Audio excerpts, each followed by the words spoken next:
Good morning everyone. I Kiran Dwivedi, Faculty of Nursing, Rama University. Today I am going to present the topic prolonged labor. Okay.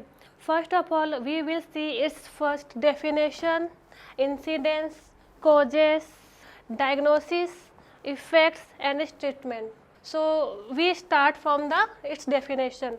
When the combined duration of the first stage and second stage of labor is more than the 18 hours, we call prolonged labor. Means if the time of first stage of labor, second stage of labor is more than the 18 hours, we consider it as prolonged labor. Next is what? Its incidence.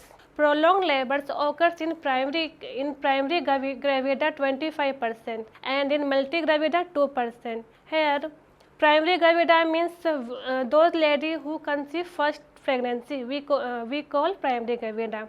And multigravida, those ladies who conceive more than one pregnancy, we call multigravida. Next, its causes.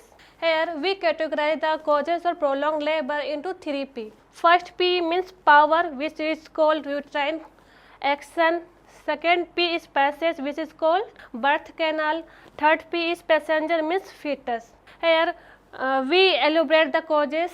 During first stage of labor, there is a failure to dilate cervix. In normal labor there is a cervical dilatation now, but in prolonged labor there is a failure in cervical dilatation.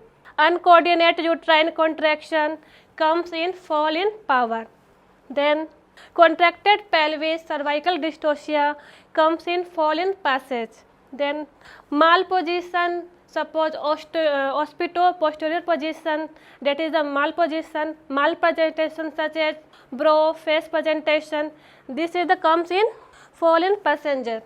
Next, during the second stage of labor, in normal labor there is the descent of the baby, but in prolonged labor there is a poor descent of the baby due to constriction ring. Uterine inertia comes in fall in passage. CPD, contracted pelvis, comes in fall in power. Malpresentation comes in fall in passenger. Okay, so this is the causes of the prolonged labor. Now next is what is diagnosis. Here in first stage of labor, the diagnosis of prolonged labor is if cervical dilatation is more than the 12 hours, we consider it as prolonged labor. If cervical dilatation less than 1 centimeter in primary and 1.5 centimeter in multigravida, we consider it as prolonged labor.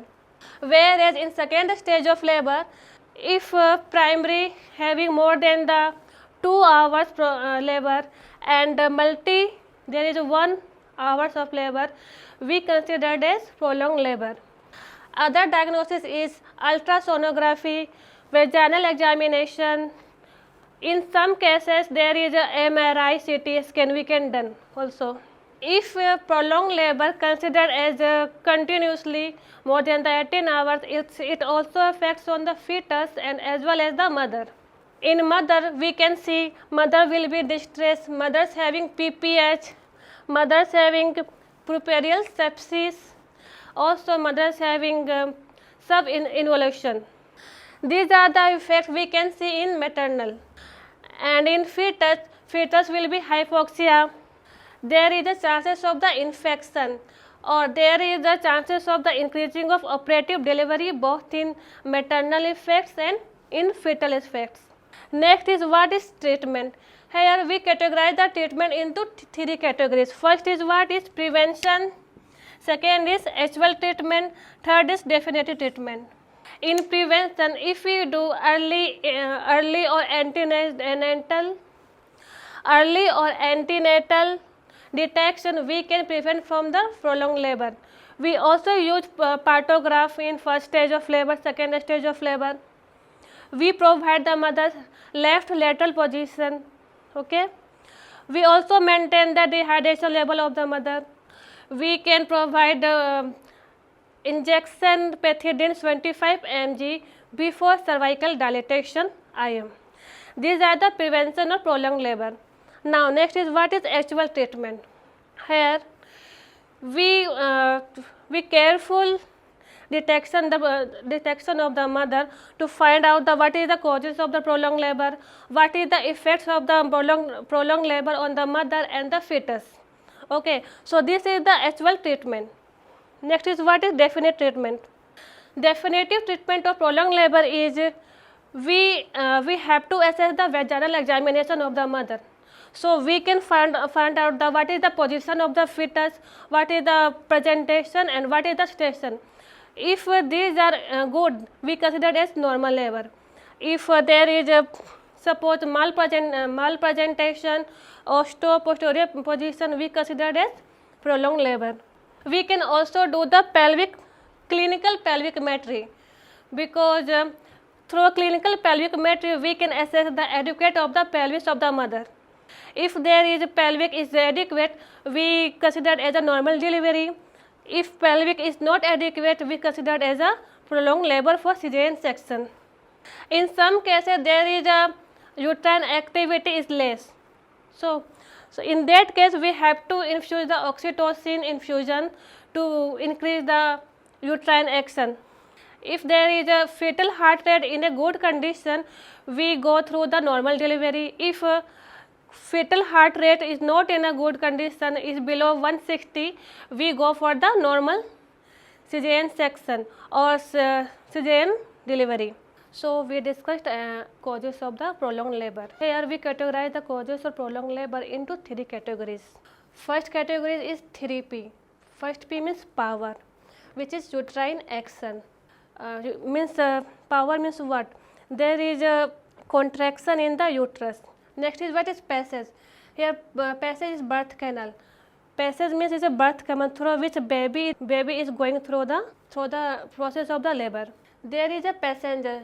Here we call the passenger is fetus. Okay.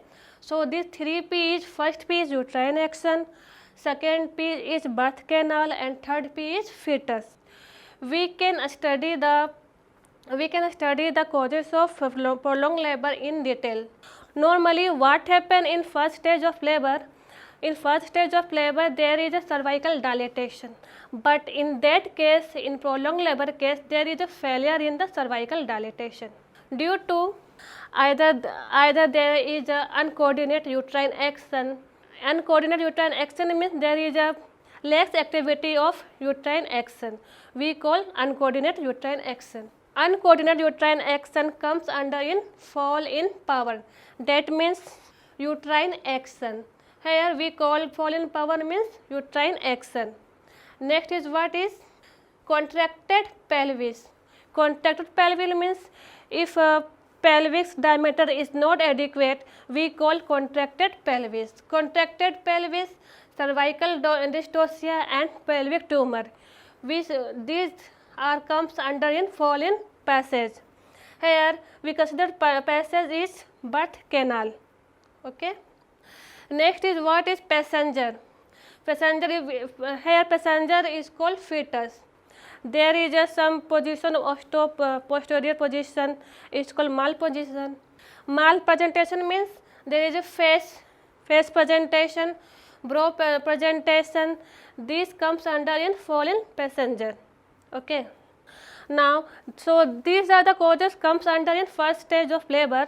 Now in second stage of labor, there is a descent of the baby, but in prolonged labor, poor descent of the baby due to, here we can see the contraction ring, uterine inertia, fall in power. Contraction ring means there is a cervical groove. Okay, here we can see the uterus. Okay, there is the contraction ring. This is called contraction ring. Contraction ring, uterine inertia comes in fall in power. Okay. Again, CPD, contracted pelvis disproportion, contracted pelvis. These are the adequate of the pelvis comes under in fall in passage. Next is what? Again there is a malposition, malpresentation comes under in fall in passenger. That means fetus. Here we study the Causes of the 3P of prolonged labor. First P uterine action, second P birth canal, third P is fetus. Okay. Next is what is diagnosis. In first stage of labor, we diagnose the mother. If cervical dilatation more than the 12 hours, okay, we considered as is a prolonged labor. If cervical dilatation less than 1 centimeter in primary gravida and less than 1.5 centimeter in multigravida, we considered as prolonged labor. In second stage of labor, if labor more than 2 hours in primary gravida, we call prolonged labor. Or if labor more than the 1 hour in multipara, we considered as prolonged labor. Other diagnosis is ultrasonography, vaginal examination. Here we do vaginal examination. Through vaginal examination, we can easily find out what is the presentation, what is the position, what is the station of the baby. Next is what? Some other diagnosis is MRI, CT scan. Okay. Next is what is effects. If prolonged labor continue, we didn't treat the prolonged labor, then it affects on the mother as well as the fetus.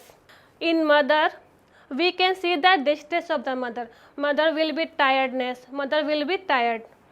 We can also see the PPS, postpartum hemorrhage. There is a severe bleeding. Then severe bleeding, abnormal bleeding more than the 500 ml. We call as postpartum hemorrhage. There is a puerperal sepsis. After delivery, mother having fever more than the 104 degree Celsius, which is called puerperal sepsis. Or there is a increase the chances of the cesarean section, operative delivery. So these are the effects we can see on the mother. Now in fetus will be hypoxia. If fetus are stable if fetus are remain in the womb, fetus will be hypoxia or maybe infection, or there is a increase the chances of the cesarean section. Then next is what is treatment. Here we divide the treatment into 3 categories. First is what? Prevention. Second is actual treatment. Third is definitive treatment. Prevention, if we do early intranatal detection, antenatal detection, we can easily find out that the lady will go prolonged labor or not. By using partograph, we can easily detect the cervical dilatation is occurring on that time or not. So we can prevent from the prolonged labor of the mother. If mother having painkiller, mother having severe pain, we can give the injection pethidine 25 mg IM before the cervical dilatation on the doctor prescription. So these are the prevention. Next is what is actual treatment. Actual treatment means we have to careful detection or find out what is the causes of the prolonged labor, what is the effect of the prolonged labor on mother as well as the fetus. So these 3 are the treatment of the actual treatment. Next is what? This is the definitive treatment. If we do vaginal examination, we can easily find out the pelvic is adequate or not. Okay. If pelvic is adequate, we go for the normal delivery. If pelvic is inadequate, we go for the LSCS. Clinical pelvicometry. We measure the pelvic of the mother to find out whether the pelvis is adequate or not. If pelvis is adequate, we go for the delivery. If not adequate, we go for the LSCS. Next is what? There is if uterine action is less activity, if uterine action has minimal activity, we can provide the oxytocin infusion into the mother uterus. We call as amino infusion. And next is what? If a fetal heart rate is in a normal labor, that is 160 beats per minute, we go for the normal delivery. If fetal heart rate below the 160, we go for the LSCS. Okay. So these are the topic of the prolonged labor. We discuss its definition, incidence, causes, effects, diagnosis and treatment. Thank you.